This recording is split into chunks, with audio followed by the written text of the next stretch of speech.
Welcome back to the deep dive.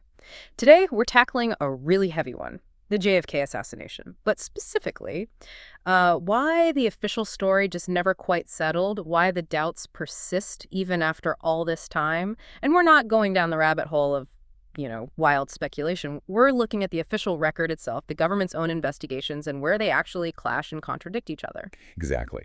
The skepticism isn't just coming from thin air. It's rooted in deep problems within those official reports. So our mission today, for you listening, is to guide you through some of the key foundational issues. The forensic problems, the evidence inconsistencies, the documented failures by institutions that were supposed to protect the president and find the truth.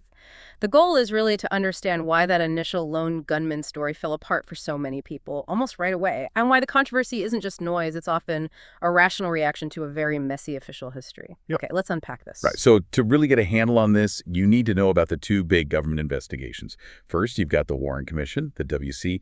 They wrapped up in 1964. That was the first attempt at the definitive story. Pretty much.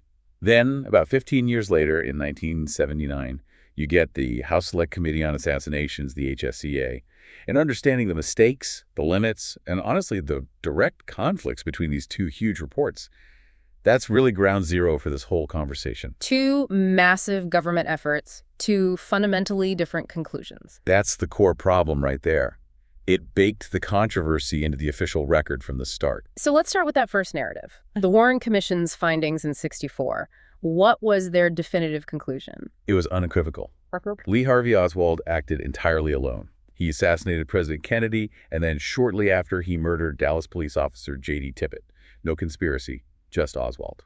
And they did have evidence pointing to Oswald, didn't they? It wasn't just guesswork. Oh, absolutely. Yeah. They built a strong case for Oswald's direct involvement. They had the rifle, the Mannlicher Carcano, which he owned, bought it mail order under a fake name. His palm print was found on it.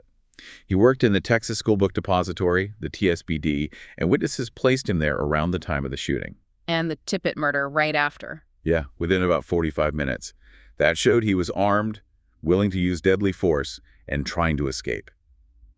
So the case that Oswald was a shooter, or this shooter, was pretty compelling based on that initial evidence. So if the evidence against Oswald was strong, where did the Warren Commission go wrong? Why did it immediately spark such distrust? Well, there were a couple of major failures, according to later reviews like the HSCA and many critics. First, the WC basically failed to investigate adequately the possibility of a conspiracy. They started with the answer. It seems that way. They appeared to work backward from the Oswald alone conclusion, kind of downplaying or ignoring evidence that didn't fit neatly into that box. Second, the final report itself was just presented as way too certain. Too definitive is the term often used. Like they were trying too hard to reassure everyone. Perhaps. Even if they acted in good faith, that absolute certainty didn't reflect the real-world messiness, the conflicting bits of evidence, the rush of it all. And when the public already had doubts, presenting this perfectly wrapped package just fueled suspicion. Yeah. It felt like an official story, not necessarily the whole truth. Which inevitably leads to Congress stepping back in 15 years later with the HSCA, and they came to a dramatically different conclusion. Dramatically. The HSCA directly contradicted the Warren Commission's main finding. They concluded that President Kennedy was probably assassinated as the result of a conspiracy. Probably assassinated as a result of a conspiracy. That's a bombshell from a government committee. What was their main justification for that reversal? It largely came down to one specific piece of physical evidence, which itself became incredibly controversial. Acoustic evidence. Okay, we definitely need to break that down. Acoustic evidence. What are we talking about? We're talking about the dictabelt recording. It was audio captured from a police motorcycle radio microphone that happened to be stuck in the on position during the assassination in Dealey Plaza. Wow, okay. So they analyzed the sounds on that tape. Yes. Scientific analysis of the impulses on that dictabelt suggested there were 4 shots fired, not just the 3 casings found in the TSBD. 4 shots. 4 shots. And the timing and apparent locations of those sound impulses, according to the HSCA's experts, mathematically pointed towards there being at least 2 gunmen firing from different locations. And that 4th shot is the basis for the conspiracy finding. Primarily, yes. Their analysis led them to conclude there was a high probability, they actually put a number on it, 95% probability that there were 2 shooters. That scientific finding, right or wrong, was the cornerstone of their official probable conspiracy conclusion. But you said that evidence became controversial too. Hugely controversial. Later studies, particularly one by the National Academy of Sciences, challenged the HSCA's acoustic findings. They questioned whether the sounds were actually gunshots, whether the timing was right, even whether the recording was made at the exact time of the assassination or slightly later. So the foundation is shaky. The foundation is debated, let's say, but the critical point remains. A major U.S. government investigation officially concluded, based on some scientific analysis, that a conspiracy was probable. That official finding can't just be erased, even if the evidence it rested on is disputed. Okay, so the HSCA says probable conspiracy, but then they did something really strange, didn't they? They basically cleared all the usual suspects. That's the great paradox of the HSCA report. It creates what some call the conspiracy vacuum. On one hand, they say conspiracy likely. On the other hand, they systematically went through the major players often floated in conspiracy theories and exonerated them as organizations. Who got cleared? The list is significant. The Soviet Union, Fidel Castro's Cuban government, the U.S. Secret Service, the FBI, the CIA, and even the National Syndicate of Organized Crime, the Mafia. All cleared as entities having ordered or carried out the assassination. So, probable conspiracy, but none of the big players did it. That must have just confused things even more. Who was involved then? This is where you have to read the fine print, the crucial caveat in the HSCA report. While they cleared the organizations, they explicitly stated that the evidence did not rule out the involvement of individual members of organized crime syndicates or individual members of anti-Castro Cuban exile groups. So not the mafia as a whole, but maybe some mobsters. Not the Cuban exiles as a group, but maybe some exiles. Exactly. They theorized the conspiracy was likely small, carried out by a few highly motivated individuals acting more or less independently, perhaps drawing on connections or skills from those larger groups, but not acting on official orders from the top. It shifted the focus to rogue elements, people with personal vendettas against the Kennedys. Okay, let's shift gears slightly. Beyond just who pulled the trigger, both reports, especially the HSCA, point to some serious systemic failures that basically allowed the assassination to happen. What about the Secret Service? Yeah, the HSCA was pretty blunt about that. They found the Secret Service deficient in the performance of its duties. This wasn't just bad luck. It was specific failures. Like what? They had intelligence about potential threats in Dallas, including one specific known threat that wasn't properly evaluated or acted upon when planning the motorcade route and security. They knew Dallas could be trouble, but didn't adjust. Essentially, yes. And crucially, the agents in the motorcade itself weren't adequately trained or positioned to react effectively to a sniper attack from an elevated position like the TSPD window. That lack of preparation for that specific known type of threat was a major deficiency. And then there's the almost unbelievable factor of the weather. Right. It's the ultimate non-conspiracy element, but it had huge consequences. It started out as a rainy day in Dallas. And if it had stayed rainy? Secret Service protocol would have meant keeping the protective plexiglass bubble top on the presidential limousine. It was heavy, maybe not fully bulletproof, but definitely a significant barrier. But the sun came out. The sun came out unexpectedly, just before the motorcade. So the decision was made on the spot. Take the bubble top off. That single decision, combined with the security lapses, created what the HSCA called the optimal environment of vulnerability. Pure chance opened up the target. And the chaos didn't stop after the shots were fired, right? The investigation itself got messy immediately. Immediately. There was a major jurisdictional fumble. The Secret Service, which should have controlled the initial crime scene and investigation as the protective agency, basically had their primary investigative role terminated very quickly. And it was handed off to the FBI. Now, the FBI is a great investigative agency, but that handoff, that fragmentation right at the start, it compromised the crucial first steps. Things like securing the scene properly, gathering evidence without contamination, establishing a clear chain of custody for every single item. That early confusion allowed ambiguities and potential problems to seep in from minute one. Okay, this is where things, for me at least, get really tangled. The forensic core of the Warren Commission's lone gunman theory, the single bullet theory. Ah, yes, the SBT, or as some call it, the magic bullet. And you're right to call it the linchpin. It's not just a theory. It's an absolute requirement for the lone gunman conclusion to work, given the evidence found. Why is it required? Because investigators found only 3 spent rifle casings in the sniper's nest in the TSPD. We know one shot definitely missed the car entirely. It hit a curb miles down the road, slightly injuring a bystander named James Teague. Okay, so 3 casings found, 1 shot missed. That leaves 2 bullets. 2 bullets to explain all the wounds suffered by both President Kennedy and Governor John Connally, who was sitting in front of him. The final fatal shot hit Kennedy in the head. That means the other bullet, just one single projectile, had to account for all the other wounds on both men. And that bullet is Commission Exhibit 399, CE 399. That's the one. And the single bullet theory posits that this one bullet, CE 399, caused all 7 non-fatal wounds in Kennedy and Connally. Okay, trace that path for us. It sounds complicated. It's extraordinarily complex for a single 6.5 millimeter bullet fired from a manless Carcano, which isn't exactly a super high velocity round. According to the theory, this bullet had to enter Kennedy's upper back, near the base of his neck, Right. travel slightly downwards, exit the front of his throat, creating a wound that doctors initially thought was an entrance wound, but which was later obscured by the tracheotomy performed at Parkland Hospital. Okay, out the throat. Then what? Then it had to continue into Governor Connally, sitting about 1.5 feet in front of Kennedy. It enters Connally's back near his right armpit, smashes through about 4 or 5 inches of his 5th rib, pulverizing it, exits his chest, then hits his right wrist, shattering the radius bone, a pretty sturdy bone. Shattering bone. Then exits his wrist and finally embeds itself shallowly in his left thigh muscle. That's potentially 7 separate points of entry and exit across 2 grown men from one bullet. I have to stop you there. Entering, exiting, shattering a rib, shattering a wrist bone.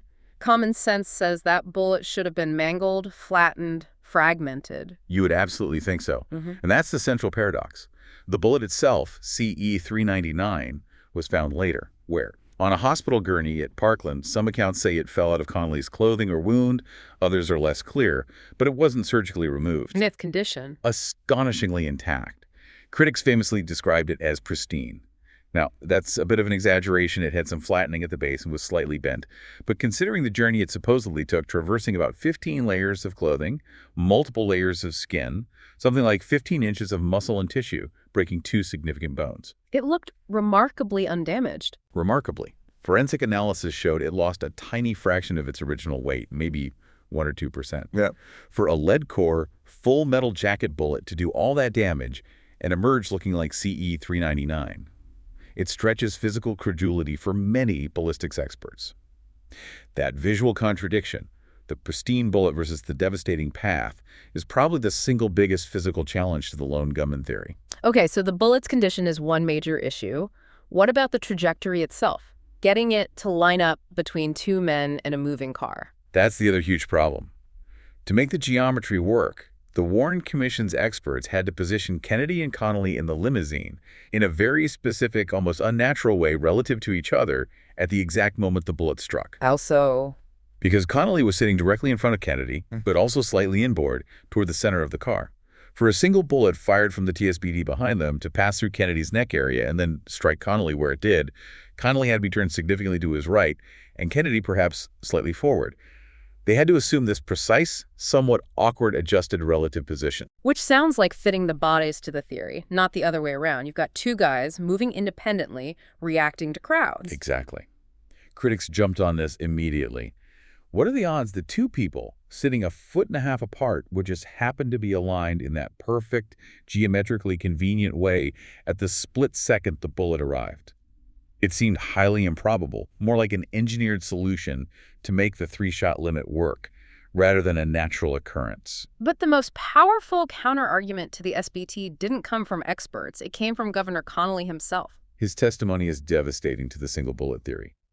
Connally was adamant, under oath, about his experience. He said he heard the first shot distinctly. Okay. He recognized it as a rifle shot and started to turn to his right, to look back towards the president. It was only after he had started that turn, he testified, that he felt the impact of being hit himself. He described it as feeling like a hard punch in the back, saying it happened seconds later than the first shot he heard. Seconds later. Not simultaneously with Kennedy being hit. Not simultaneously. He perceived a distinct gap between hearing that first shot and feeling the impact of the second shot hitting him. But the SBT requires that second shot to hit both men almost at the exact same instant. Precisely. The physics of the SBT demand near simultaneity. Remember that acoustic analysis we mentioned? The HSCA timed the gap between the supposed first and second shots at only about 1.66 seconds. Connolly's conscious perception of hearing a shot, reacting, turning, and then being hit simply does not fit into that 1.66-second window if the same bullet hit both him and Kennedy. So the official explanation had to essentially say Governor Connolly was completely mistaken about his own traumatic experience. They had to prioritize the mathematical necessity of the timing fitting the wounds into the 1.66 seconds over the sworn testimony of the man who was actually shot. It forces you to believe Connolly was profoundly wrong about the sequence of events he lived through. It really does seem like the single bullet theory functions more as a required assumption to make the three casings evidence work, rather than a conclusion that flows naturally from all the evidence, especially Connolly's own words. I think that's a fair assessment. It highlights a recurring pattern. When faced with conflicting data, the official investigations often seem to prioritize the evidence that supported the pre-existing lone gunman framework. If the bullet theory is contentious, you've said the medical and autopsy evidence is where things get really problematic, almost bordering on compromised. Yes, I think compromised is the right word. This area provides some of the strongest, most documented support for allegations of mishandling, procedural errors, and even potential cover-up, largely due to major issues with chain of custody and dramatically conflicting medical accounts. Let's start in Dallas at Parkland Hospital. What did the doctors who first treated Kennedy observe that caused problems later? The initial observations by the highly experienced trauma surgeons at Parkland pointed strongly towards at least one shot possibly coming from the front, from the area of the grassy knoll. Specifically regarding the head wound. Yes, several doctors there, including people like Dr. Robert McClelland, Dr. Charles Crenshaw, Dr. Malcolm Perry, initially described a large, devastating wound in the back of President Kennedy's head in the right occipital parietal area. They described it as a gaping hole, a massive defect. Which to a trauma surgeon often suggests an exit wound. A large, blown-out wound is typically where the bullet comes out. If the major exit wound was in the back of the head, the bullet must have entered from the front. That directly contradicts the official finding of a shot from the rear. Directly. And then there was the issue with the wound in the front of the neck. Right, the one the SBT says was an exit wound. Initially, the Parkland doctors, including Dr. Perry, who performed the life-saving tracheotomy through that wound, described it as a small, neat hole consistent with an entrance wound. Another potential shot from the front. That was their initial impression. But Dr. Perry later changed his testimony significantly when speaking to the Warren Commission. Under intense questioning, and some argue considerable pressure from federal officials. Pressure. Yes, there are credible accounts and reports suggesting that the government, perhaps unintentionally or perhaps deliberately, did everything it could to get the Parkland doctors to align their accounts with the lone gunman theory. Dr. Perry eventually testified that, on reflection, the neck wound could have been an exit wound, obscured by the tracheotomy he himself performed. This retraction became a major point of contention, with critics claiming it was coerced to fit the official narrative. So you have conflicting initial reports from Dallas, then the president's body is flown back to Washington against Texas law, which required a local autopsy. A huge breach of standard procedure right there. Taking the body out of the local jurisdiction where the crime occurred prevented a Dallas County medical examiner from performing an immediate autopsy, which could have settled some of these questions early on. It immediately signaled federal control over the process. And the official autopsy happens at Bethesda Naval Hospital, performed by military pathologists. What did they find? The Bethesda autopsy, conducted by doctors James Humes and Thornton Boswell, ultimately supported the rear shot narrative. They identified an entry wound in the upper back lower neck area, consistent with the SBT starting point. Okay. For the head, they located an entry wound low on the back of the head, near the external occipital protuberance, and described a massive exit wound covering a large portion of the right side of the head in the parietal temporal region. So their findings supported the Warren Commission's conclusion. Broadly, yes. Although, interestingly, they initially couldn't find the exit wound in the throat that corresponded to the back entry wound. They only learned about the tracheotomy and the location of that obscured wound later after speaking with the Parkland doctors. But the Bethesda autopsy itself has come under heavy criticism for how it was conducted. Fundamentally flawed from a purely forensic perspective. First, as we mentioned, removing the body from Dallas was a major violation.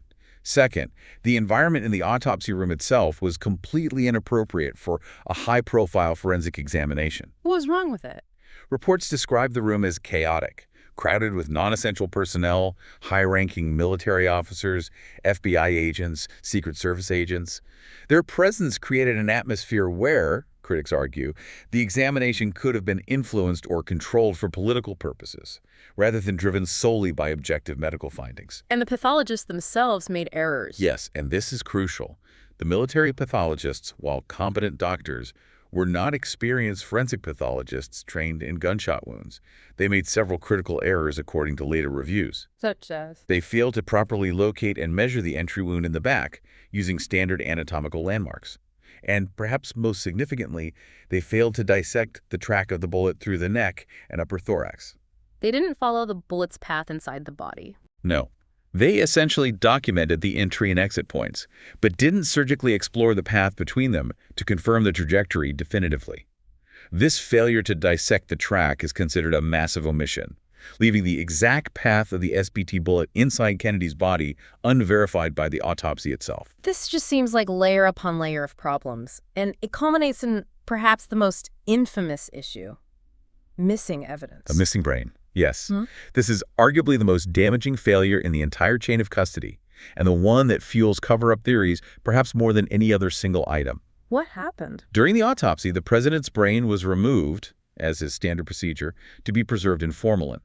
This allows the tissue to harden so it can be examined later in detail, looking for the precise track of the fatal bullet.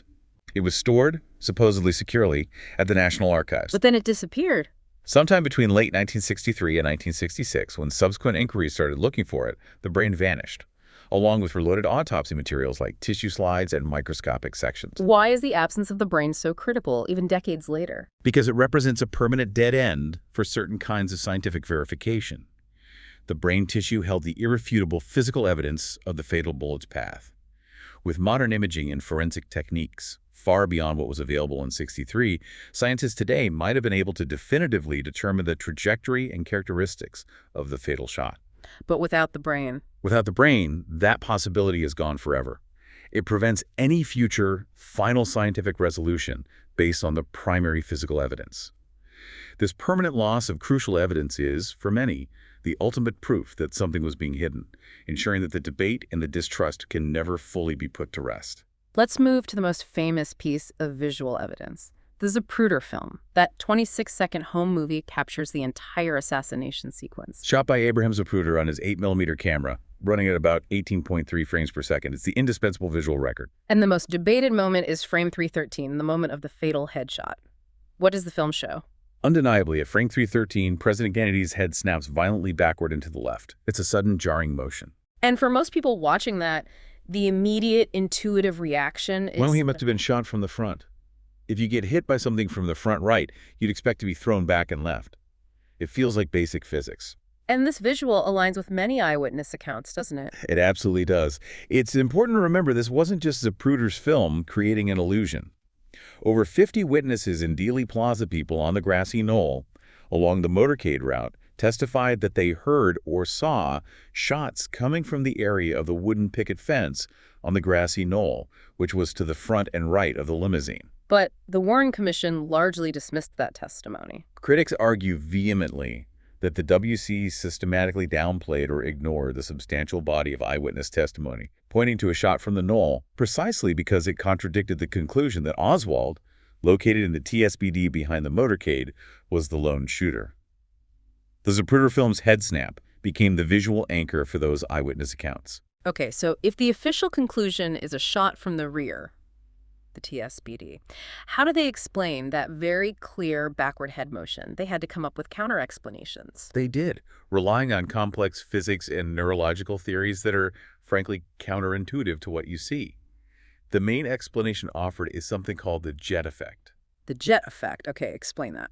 The idea is that the backward motion isn't caused by the impact of the bullet itself. Instead, it's caused by the forceful expulsion of brain matter, blood, and bone fragments out of the large exit wound on the front right side of the president's head. Wait, so the stuff leaving the head pushes the head backward, like recoil? Exactly. Think of it like a rocket, or, as the name suggests, a jet engine. The massive sudden ejection of material forward and to the right creates an equal and opposite reaction force, propelling the head backward and to the left opposite to the direction of the exiting material and potentially opposite to the direction of the incoming bullet. So the physics of the explosion overrides the physics of the impact date. That's the theory. It posits that the momentum of the ejected biological matter was far greater than the momentum transferred by the incoming bullet, causing the head to move in the direction away from the exit wound blast. That seems remarkably convenient, that this complex effect perfectly cancels out the intuitive visual evidence for a frontal shot. Were there other explanations offered? Yes, another prominent theory involves a neuromuscular reaction. Some experts consulted by the HSCA suggested that the devastating impact of the bullet, even from the rear, could have caused immediate catastrophic damage to the brainstem and upper spinal cord, Triggering a spasm. triggering a massive involuntary spasm of the powerful muscles in the back and neck. This neurological seizure could have caused the body, including the head, to arch violently backward, mimicking the appearance of being pushed from the front, but actually being a physiological response to the trauma from the rear. So jet effect or neuromuscular spasm. Both complex explanations designed to reconcile the visual evidence with the rear shot conclusion. Correct. They are scientifically plausible theories, but they require discounting the simple, direct interpretation of the visual evidence that aligns with numerous eyewitnesses. And just to tie up the shooting sequence, we mentioned the bystander James Tague being hit by a fragment. What's the significance of that? The Tague incident is important because it led investigators to find a distinct impact mark on the south curb of Main Street, quite far down from the assassination site. Proving a shot missed the car entirely. Exactly. It provides physical corroboration that at least 3 shots were fired, matching the 3 casings found in the TSPD. It confirms Oswald, or whoever was firing from there, got off 3 rounds. The lingering question is whether the fragment that hit Tague came directly from that missed shot striking the curb, or if it was possibly a fragment from the fatal headshot that traveled an unusually long distance. But either way, it locks in the 3-shot scenario. So even with the Zapruder film, the Tague mark, the physical evidence remains open to conflicting interpretations, keeping the debate alive. Precisely. Nothing provides that single, unambiguous piece of evidence that satisfies everyone. Okay, so if the forensic evidence is messy, the medical evidence is compromised, and the official reports contradict each other, what does this all mean when we connect it to the bigger picture? Who could have been involved if we follow the HSCA's own logic about rogue elements? This is where we have to look closely at the HSCA's specific caveats, the groups they cleared organizationally but not individually. And you have to consider the political climate and the U.S. government's own covert activities at the time. These created powerful motives for certain groups. Let's start with the Cuban connection. It cuts both ways, doesn't it? Anti-Castro groups and potentially Castro himself. Right. First, the anti-Castro Cuban exiles. Yeah. These groups were fiercely angry at President Kennedy. Because of the Bay of Pigs. Primarily, yes. They felt he had encouraged their invasion of Cuba in 1961 and then abandoned them at the critical moment, leading to a humiliating defeat and the capture or death of many fighters. They saw it as a profound betrayal. Their motive for revenge was intense and well documented. The HSCA acknowledged this motive, but, again, cleared them as organized groups while leaving the door open for individuals. And the flip side, the theory that Castro ordered the assassination in retaliation for U.S. plots against him. That theory requires a huge grain of salt because of its origins. Huh. We now know from declassified documents that the very first public suggestions linking Oswald to Castro, appearing almost immediately within 24 hours, were actually deliberate disinformation. Disinformation spread by him. Spread by a CIA-funded anti-Castro Cuban student group operating in Mexico City, where Oswald had recently visited. It appears to have been an intelligence operation designed to immediately plant the idea of a false sponsor. Blame Castro potentially to deflect attention from other possibilities, maybe even Oswald's own murky connections, or simply to leverage the assassination for anti-Castro political goals. So the U.S. intelligence apparatus itself was manipulating the narrative from day one. The evidence strongly suggests that was happening, and that documented fact that elements connected to U.S. intelligence were willing to immediately spread false information about who was responsible gives significant weight to theories about deeper institutional involvement, or, at minimum, a cover-up of inconvenient truths. Okay, besides the Cuban angle, the other major group implicated by the HSCA's caveats was organized crime, the mafia. Yes, particularly figures like Sam Giancana, head of the Chicago outfit, and Santos Trasicante, Florida boss. Yeah. Their potential motive was also deeply personal and rooted in betrayal. Betrayal because the Kennedys, especially Attorney General Robert Kennedy, were cracking down hard on the mob. Exactly. But it was more complex than just that. These same mob figures, particularly Giancana, had previously collaborated with the CIA on plots to assassinate Fidel Castro. The enemy of my enemy. Right. They were used by the U.S. government for dangerous, covert operations, leveraging their underworld networks. Then the Kennedy administration turns around and launches an unprecedented legal assault on them. They felt double-crossed, used, and then targeted. And the HSCA, like with the Cubans, cleared the national mafia structure but pointed fingers at individuals. Correct. The HSCA concluded the evidence didn't support the idea that the National Crime Syndicate ordered the hit, but they specifically stated that individual mob figures, particularly those who had links to the anti-Castro movement or prior dealings with the CIA, could have had the motive, the means, and the operational capability skills possibly even learned through those government connections to be involved. So if we put all this together, the HSCA findings, the caveats, the motives, what kind of plausible perpetrator profile emerges if it was a conspiracy? The analysis consistently points away from major state actors like the Soviets or Cubans acting officially, and away from the leadership of U.S. agencies like the CIA or FBI ordering it. Instead, the most plausible profile, consistent with the HSCA's own conclusions, involves a small, tightly knit group of individuals. Individuals Linked by shared, intense grievances against the Kennedy administration. Specifically, figures from the worlds of organized crime or anti-Castro Cuban exiles who felt betrayed, abandoned, or targeted. And critically, individuals who possess the necessary skills, perhaps paramilitary training from the Bay of Pigs fiasco, or operational know-how from CIA mob connections to plan and execute a complex assassination. And as we touched on, their success likely hinged on those institutional failures and just sheer luck with the weather. Absolutely. Even if a conspiracy existed, it likely wouldn't have succeeded without the documented Secret Service deficiencies creating the opportunity, and that random change in weather removing the bubble top. The assassination seems to sit at this dark intersection of deep-seated motive, operational capability, institutional negligence, and pure chance. So after wading through all these decades of official reports, conflicting evidence, and documented failures, it feels overwhelmingly clear why the simple lone gunman story just doesn't hold up for so many. It requires accepting too many contradictions. I think we can boil it down to three fundamental, irreconcilable conflicts that keep the doubt alive. First, you have the single bullet paradox. To accept it, you have to believe that one bullet, CE-399, caused all that damage, yet emerged nearly pristine, and you have to completely disregard Governor Connolly's sworn testimony about the timing. Right. Second is the medical labyrinth. The entire medical and autopsy record is deeply flawed. You have the initial Dallas observations suggesting a front shot, the documented pressure on Dr. Perry to change his story, the procedural violations and questionable environment during the Bethesda autopsy, and topping it all off, the inexplicable permanent disappearance of the president's brain, the key piece of physical evidence. And third, the visual conflict. You have the Zapruder film showing that clear, violent backward head snap at frame 313, which intuitively screams front shot and aligns with dozens of eyewitnesses. To maintain the official story, you have to accept complex, counterintuitive theories like the jet effect or a neuromuscular spasm as the sole explanation for that motion. each of these points alone is problematic. Together, they make the HSCA's finding of a probable conspiracy seem almost like an understatement, or at least a logical consequence of the evidence they reviewed. The official lone gunman conclusion feels less like a deduction from evidence and more like something constructed despite it. So what's the final takeaway for you, our listener, grappling with all this? I think the crucial takeaway is that the enduring controversy isn't just fueled by speculation. It's a direct, almost inevitable result of documented governmental failure. Failure on multiple levels.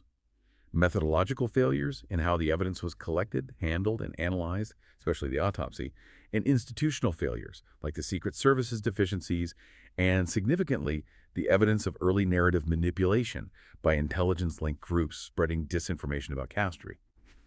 The government's inability, or perhaps in some instances, unwillingness to preserve and accurately interpret the evidence created a vacuum. And into that vacuum, legitimate skepticism and alternative theories have naturally flowed for 60 years. The doubt persists because the official record itself is broken. That point about institutional betrayal feels key. We know from the record that elements tied to U.S. intelligence were actively trying to shape the narrative, assigning false blame within hours of the event. We know critical evidence went missing while in government custody. We know standard procedures were violated. So maybe the final thought for you to consider is this. If the state itself demonstrates, right from the outset, a willingness to compromise evidence, manipulate narratives, and ignore standard protocols to reach or protect a certain conclusion, doesn't that institutional behavior, that betrayal of process and trust, become the most significant element of the conspiracy itself, regardless of who actually fired the shots? Perhaps concluding there was a conspiracy isn't just about finding shadowy gunmen. Maybe it's the only rational response when the official investigation itself is demonstrably flawed and compromised by the institutions charged with finding the truth.